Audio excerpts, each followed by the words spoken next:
All right, what do we got here, Daddy? This is in the woods above the old house. It's on the left-hand side, going up to the main road, up to Oak Grove Church Road. And it's probably 250 yards, maybe 300 above the house.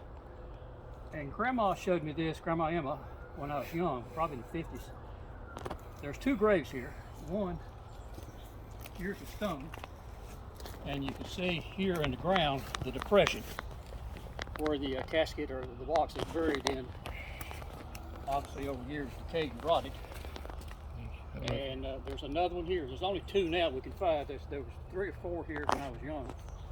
But Grandma told me the story that one of these graves, I think it might have been this one here I'm standing by, was a lizard baby. She always told me about the lizard baby, a Spain-Hour lizard baby.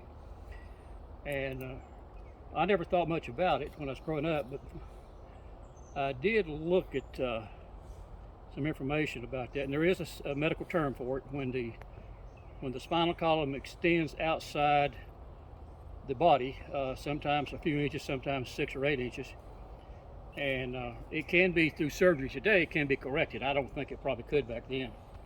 And so I'm not sure how old the baby was, but I still remember the story of the lizard baby. Grandma told me that several times. I was always fascinated about that. How many graves were here when? I remember, I think 4. I'm not positive, but these 2 are still visible. Now, when I was young, those were much higher off the ground. Since then, obviously, a lot of leaves and trees and limbs have decayed. And eventually, I don't know how long, probably a century, maybe decades, it'll gradually disappear. But just a fascinating story about the farm here that Grandma Emma and her husband, William Paul Jones, owned. Of course, they are the parents of Mom and Uncle Wallace. And across the road, you can look back toward the road, that's the road in the old house. Over there in those woods, there was a log cabin.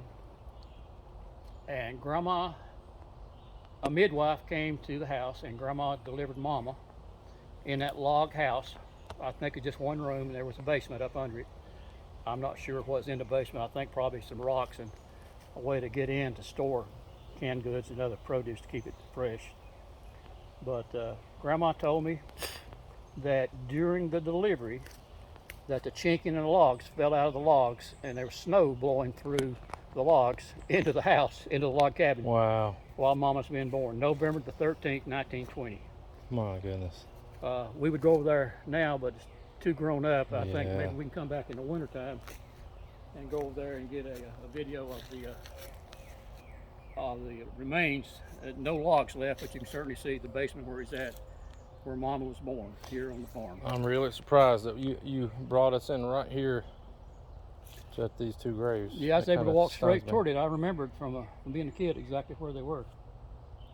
So we walked straight in. Obviously, it took a few minutes to see the stones because they're a little bit camouflaged in some ways. I wouldn't have saw them. Yeah, you knew what you were looking for, though. And they got moss growing on them, and I'm not sure where they came from. There was a lot of slate rock in the road in the old house, and I suspect they were knocked out of the big rock formations back then, which now have been pushed down as people upgrading the road over the years. But I still remember that and Spain-Hour graves, huh? Cherish these memories of Grandma. Ain't that something? These woods were once filled with a lot of laughter, I'm sure. Absolutely. I was squirrel hunting in here. It goes way back down to the Collins farm, which was at that point in time was James and Nonnie Dollahite, and her children inherited the farm. But it goes way back through there to the line. And then up to the right, you can maybe see an opening. That's where one of the big fields. Right now, it's been raising corn, but when I was a kid, we raised tobacco there. Yep. And the barn. But I played in these woods. It's always fascinating. As a kid, you all have all kind of games you play. You know, you can play like you was an explorer, or you could play like you was a cowboy trying to hide from the Indians. But played in here a lot. Now, in that era, there was next to the road, right next to the trees, there was a lot of what we call huckleberries, which are wild blueberries, and some gooseberries. Yep. Grandma called them gooseberries. They were green, and you chewed on one of them, it would make your lips pucker. You couldn't even talk. They were so sour.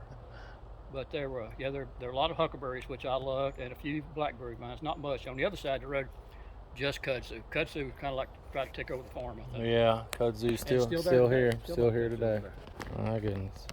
Well, we're gonna make our way back out. Hope y'all enjoyed the video.